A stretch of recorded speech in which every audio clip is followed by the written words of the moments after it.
kaset itu harus dicoba. Kalau enggak, kalau dia kondisinya nggak fit, pitanya itu tak bisa ngelokor. Ya, enggak. Terus kita harus gulung balik pakai ini pensil.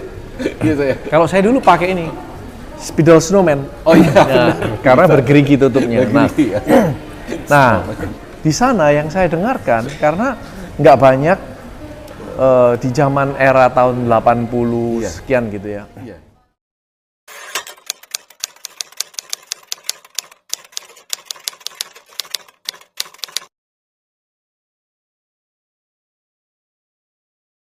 Luar biasa teman-teman. Ayo kita minum dulu nih. Karena sebelum ini nanti kita akan dikasih cerita lagi, cerita lain dari Budi Kurniawan. Kalau BK ini, bro saya panggil nama BK aja ya Pak. BK ini memang kalau di kalangan Surabaya udah topnya, udah kebangetan dah topnya itu ya. Dan memang beliau ini sangat kuat dalam, yang saya bilang apa ya, energi dalam fantasinya itu benar-benar liar seliar-liarnya. Bahkan mungkin untuk sebagian orang atau sebaliknya banyak orang kadang-kadang nggak sampai dengan ide-ide cerita dari BK. Kalau saya lihat ini BK ini kayaknya harusnya nih posisinya boleh dibilang terlalu cepat di sini. Mungkin harusnya satu generasi ke depan. Benar BK ya. Semoga keberadaan saya menginspirasi sehingga generasi ke depan ada yang lebih dahsyat. Itu dia. Itu dia. Saya rasa mungkin gitu. Maksud dari yang selangitan juga gitu. Dikasih dulu sedikit prototipe-nya gitu. Bro, salut bro. Oke. Bro cerita dong, ini saya juga surprise sekali. Bro, saya tak tahu diundang ternyata waktu saya kontekannya, begitu saya masukkan dalam IG story saya tentang obrolan saya dengan Cairi. Ternyata bro ada di Jakarta, bahkan sempat menyampaikan sekarang ini saya hybrid Pak. Itu 2 minggu di sini, artinya 2 minggu di Surabaya, 2 minggu di Jakarta. Cerita dong. Kisahnya gimana nih? Ada kisah baru nih. Jadi karena kehidupan saya melimpah dengan cerita, tentunya apa yang masuk juga itu harus dikeluarin gitu ya. Oke. Apa yang masuk itu harus dikeluarkan. Benar. Supaya balance sih. Kalau nggak edan, benar. Kalau nggak energi ini akan membunuh saya. Benar. Iya kan? Benar. Nah, saya akan kesulitan tidur karena fantasi energi saya ini mendorong saya untuk terus setuju teman-teman. Begitu liar. Sehingga saya butuh tempat untuk lebih banyak lagi. Iya. Untuk menuangkan ide-ide atau cerita saya. Benar. Di Surabaya, sepertinya saya sangat berterima kasih dengan klien dan juga teman-teman yang mau membuka lahannya, membuka hidupnya untuk menjadi panggung, berkolaborasi bersama. Untuk saya boleh bersama-sama dengan tim BK Studio menuangkan ide kita lewat cerita atau cerita kita lewat ide dan terwujud menjadi sebuah desain. Nah, tapi ternyata saya pikir setelah kita menuangkan itu akan udah habis. Ternyata setelah dituangkan timbul ide lagi. Wah, energinya seperti snowball. Semakin besar. Sehingga saya kayaknya butuh sebuah panggung yang atau audiens yang lebih banyak dan terbuka. Benar. Ketika saya melihat ada kesempatan untuk hadir di Jakarta, saya coba untuk ada di sini. Dan ternyata alam, klien, dan manusia di Jakarta merespon dengan cukup baik. Dan saya semoga hal ini merupakan sebuah awal yang baik ya. Sebuah pintu yang baik. Semoga kesehatan, alam dan Tuhan membukakan jalan lebih banyak lagi dan lebih banyak hal yang bisa saya ceritakan. Nah, adanya di Jakarta sebenarnya saya secara pribadi udah 20 tahunan gitu ya, pulang pergi Surabaya Jakarta dan sangat ragu untuk menentukan sikap bahwa saya akan coba untuk ada di Jakarta. Oh ya? Making my mark in Jakarta atau membuat kehadiran BK Studio ada di Jakarta. Sampai hadirlah sebagai pemicu nih satu kawan dekat saya yang memotivasi yang pertama, yang membuat saya akhirnya berpikir mumpung belum umur lanjut, tenaganya udah nggak ada nih, udah nggak kuat lagi bercerita, atau bahkan nggak kuat lagi mewujudkan ceritanya, dan untuk berada di tempat ini atau di ibu kota ataupun berada di dua tempat itu memerlukan ketahanan atau stamina yang luar biasa gitu. Nah, untuk itu terus mumpung masih muda nih, I'll do it as soon as possible. Dan disambutlah oleh alam dan kesempatan. Hadirlah kesempatan untuk kita membuat sebuah cerita di tempat ini sebenarnya. Nah, tempat ini punya cerita yang lumayan khusus. Kemudian saya ketemu dengan sang pemilik yang notabene masih sangat muda, 10 tahun lebih muda dari saya. Oh iya. Terus? Dan ternyata saya pikir ketika saya bikin cerita, anak-anak yang masih muda biasanya begini, yang penting hasilnya bagus deh, nggak usah ngomongin cerita. Yang ini sangat antusias dengan cerita. Saya merasa loh tadi, walaupun cuma berapa detik ketemu, merasa. Nah, ternyata untuk kami membiasakan mendisiplin diri bahwa sebelum kami masuk dan menentukan apa yang akan kami buat, kami tentukan dulu cerita apa ini. Lalu kalau sering nih, kalau ketemu dengan teman baru, calon klien baru, potensi yang baru, selalu pertanyaan begini, Pak atau Bud atau BK, what is your style? Saya tertegun. Sampai di sekian tahun saya juga sangat kesulitan dalam menjawab hal itu. Karena kalau teman-teman, sobat-sobat sekalian cek ke IG saya, sebenarnya stylenya juga lompat-lompat gitu. Terus kalau kita lihat lagi, menelusuri di web kami menempatkan diri kami ini approach-nya lewat makanan, lewat fashion, lewat cerita folklore. Terus next levelnya adalah fiction. Fiction ini adalah sebuah cerita yang digarap ulang, yang ditulis ulang oleh kami. Terus tentunya karena kecintaan saya terhadap art, ada fine art di sana. Jadi approach kita 5F: food, fashion, folklore, fiction and film, and fine art. Kita twitch around. Lalu apa itu style? Sampai satu hari saya berkendara di sebuah taksi. Ada kesempatan saya berbincang-bincang dengan salah satu tim. Ketika berbincang-bincang, si driver mendengarkan, "Bapak," lalu menyela, "Bapak, permisi. Bapak ini profesinya apa?" Kenapa Pak kok penasaran begitu? Karena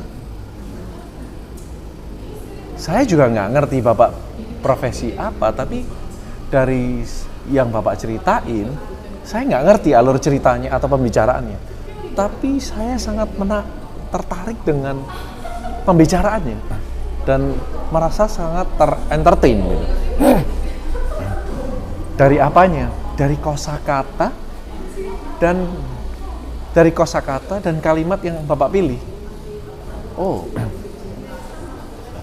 Lalu dia bilang, karena dari sebuah kosakata, kekayaan kosakata itu leads us to the enrichment of the perspective, the way we tell the story and deliver our message.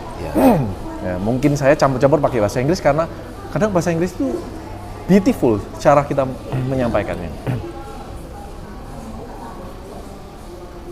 Sehingga, wah, sopir ini Pak driver ini menginspirasi saya untuk memberikan sebuah afirmasi dan konfirmasi bahwa inilah kami, BK Studio. Jadi apa stylenya? Style kami, style itu adalah sebuah kosakata. Desain style adalah kosakata. Yang terpenting adalah apa cerita dan pesan yang akan kami sampaikan. Ya. Jadi just to engage us ketika untuk bersama dengan kami.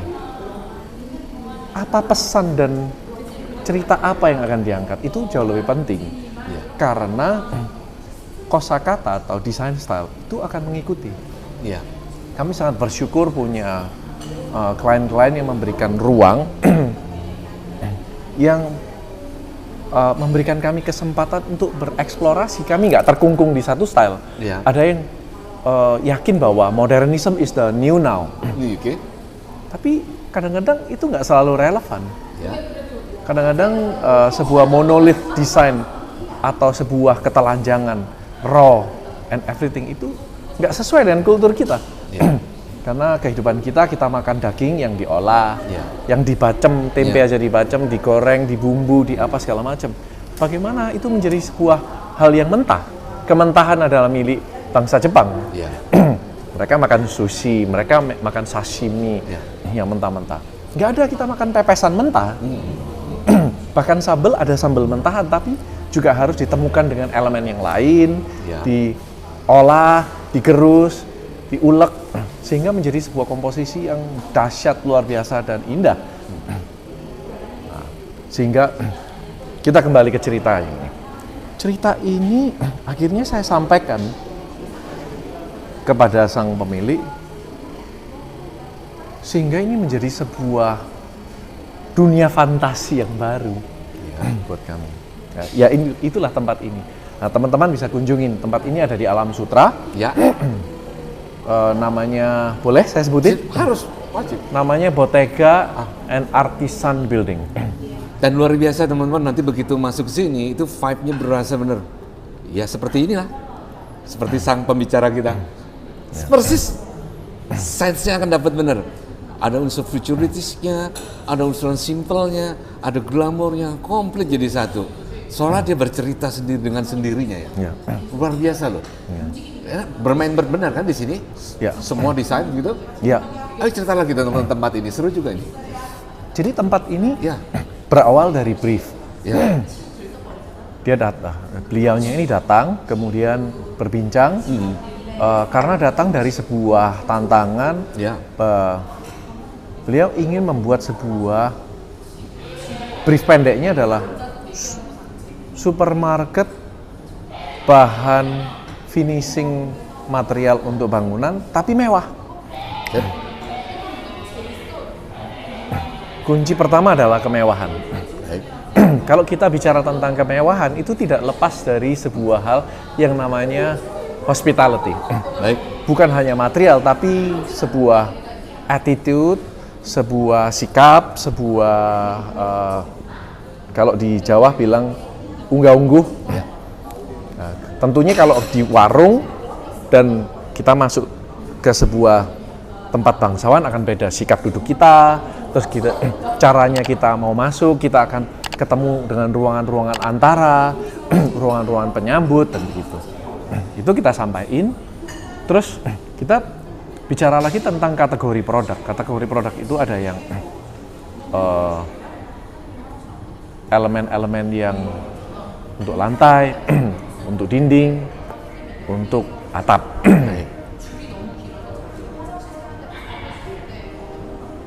Lalu saya mengusulkan, bagaimana kalau kita membuat tema ini, kita bagi 3 tempat ini, kebetulan 3 lantai ini, Ya. menjadi sebuah konsep tentang air, dunia daratan, dan dunia langit atau awan. Dan kita punya satu, nanti kita akan berkunjung, berjalan. Baik. Penghubung, void ini, penghubung antara 3 dunia ini. Nah, penghubung ini adalah sebuah area yang cukup sakral buat saya. Sebuah area ruang antara yang menghubungkan, yang bisa mengonekkan antara laut dan laut atau dunia air dan langit, langit dan darat dan air. Oke. Lalu saya terinspirasi dengan sebuah film favorit saya, dari sutradara favorit saya, yaitu film Interstellar. Oke. Bercerita tentang wormhole, Ya. tentang sebuah space yang menjadi lubang antara. Yang Yang kita bisa- bicara dilatasi waktu segala macam. Ya itu, Berat, ya? ini berat. luar biasa. Lalu sajian yang, karena ya tadi pengalaman waktu kecil, cerita yang teraduk-aduk, Ya. fiksi ini saya coba untuk tulis ulang. Ya. Kita sajikan,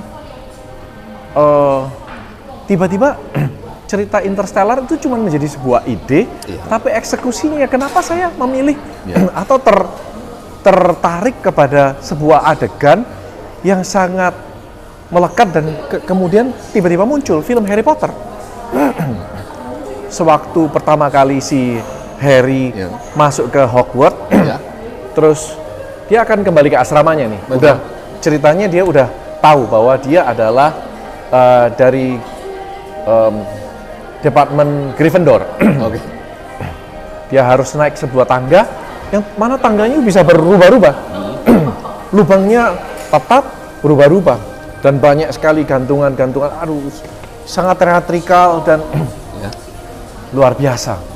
Saya bilang sih J.K. Rowling sih luar biasa. Lalu saya kepingin mengcapture satu scene itu seolah-olah ketika tangga ini bergerak, saya pause. Videonya saya pause. Oke. Saya dapat nih. Terus? Supaya bisa dinikmati. Betul. Nah, udah capturean pause itu saya coba untuk capture, untuk kami coba kelola, taruh untuk menjadi ruang antara yang menghubungkan antara laut atau air, darat, dan ruangan paling atas, Sang yaitu void. Sang Void, The Void, bukan The Voice ya, tapi The Void. Terjadilah itu. Nah, lalu kita bekerja dengan atau bergerak mulai dengan sesuai kebutuhan, Ya. mulai kita fokus dengan tema-tema itu. Oke. Nanti kita akan jelaskan, saya akan jelaskan ketika kita akan berjalan bersama. Benar. Apa saja itu, dunia itu. Akan lebih menarik ketika kita ada di area-area di mana saya bisa menjelaskan lebih lagi setiap sequence dari tempat ini. Siap. Sekarang? Boleh? Ayo teman-teman, kita udah gak sabar nih, The Void ini kita lihat nih. Wow, thank you benar kesempatannya. Harus lewat sebuah tunnel khusus untuk menemui Sang Nyai atau masuk ke dunia air. Betul. Sehingga saya ingin membuat sebuah prosesi untuk sebuah permulaan untuk mempersiapkan sang pengunjung Ya. sebelum masuk ke dunia air. Lagi-lagi kita harus sampaikan mantranya, sesam terbuka dan kita disambut oleh ubur-ubur yang menari. Siap?